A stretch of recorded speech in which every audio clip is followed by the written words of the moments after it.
Hello students of class 3. In previous video of social science I explained uh, first chapter's first page. So today I am going to explain the second page.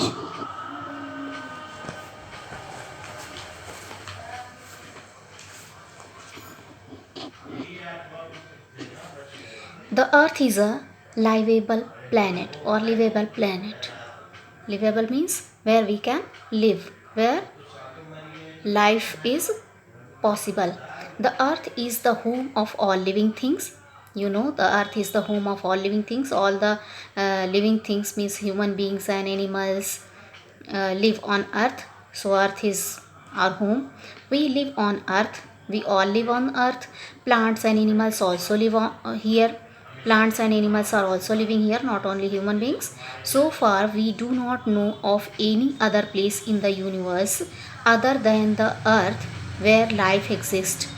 So far, for a long time, we did not know that there is any other place in the universe other than the earth where life exists, where there is life, where life is present. Our earth is special and different from other planets. Our earth is different from other planets. Why? Because life is present here on the earth and other planets don't have lives. It is the only planet on which life exists, as I told you. This is because the conditions required to support life are found only on earth. The conditions which are needed to support life are present only on the planet earth.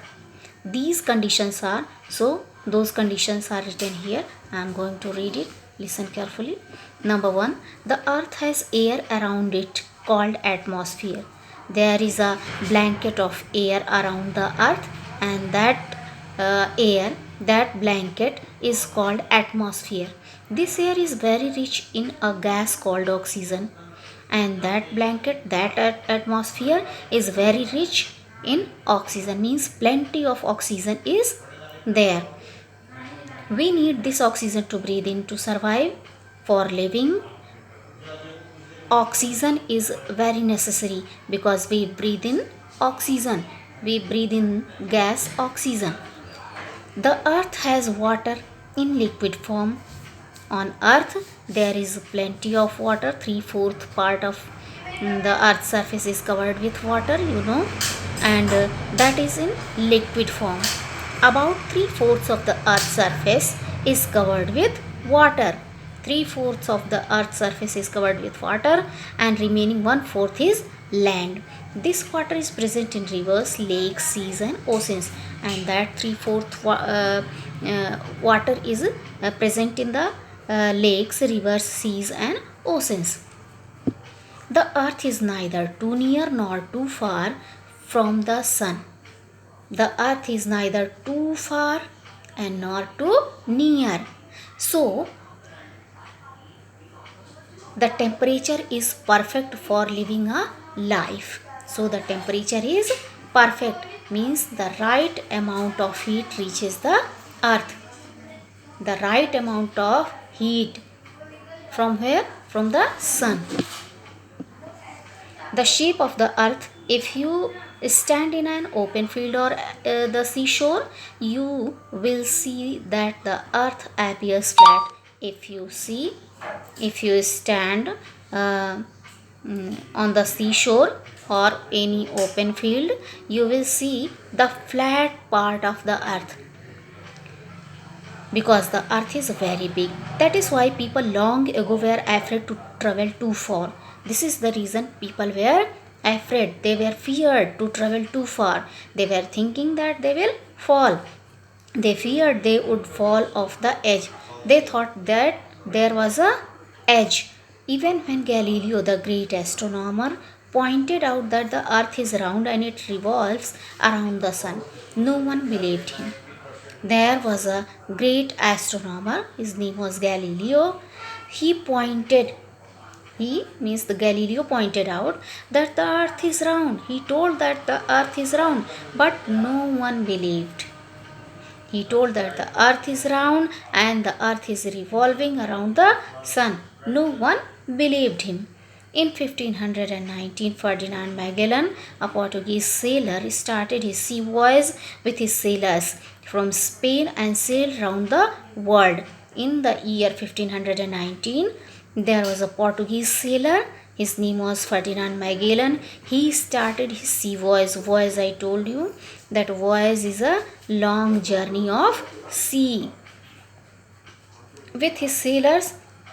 So he started moving with his sailors, with his workers from Spain and sailed around the world. From Spain he started and sailed around the world.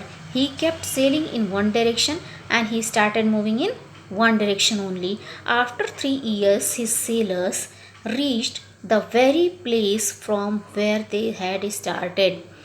And after 3 years, when he started, after that time, 3 years after 1519, his sailors reached the very place from where they started. So they all reached at the same place from where they started their journey. This proved that the earth is round. So this work proved that the earth is round. This is further proved when in 1968 the American astronauts Neil Armstrong and Edwin Aldrin landed on moon and took the photographs of the earth from there. So second time when American astronauts, there were two American astronauts naming Neil Armstrong and Edwin Aldrin. They both landed on moon together. So in 1968 they took the photograph of the earth from there. From moon they took the photograph of earth. As you see moon from earth, so they were also seeing the earth from the moon. So from moon the earth looks like this. This is the picture taken from the moon. This is the earth's picture taken from the moon. The earth looked like a ball. So the earth looked like a ball in that picture. When they took the picture, we call this shape a sphere, and this shape is called sphere, like a ball. It is flat at the top and bottom, just like an orange. And this earth, our planet, the blue planet or the watery planet, is little bit of flat on both the top and bottom, like an orange. So the chapter is explained now, and in next video I will tell you to complete the exercise. So go through the chapter and revise once again. Thank you.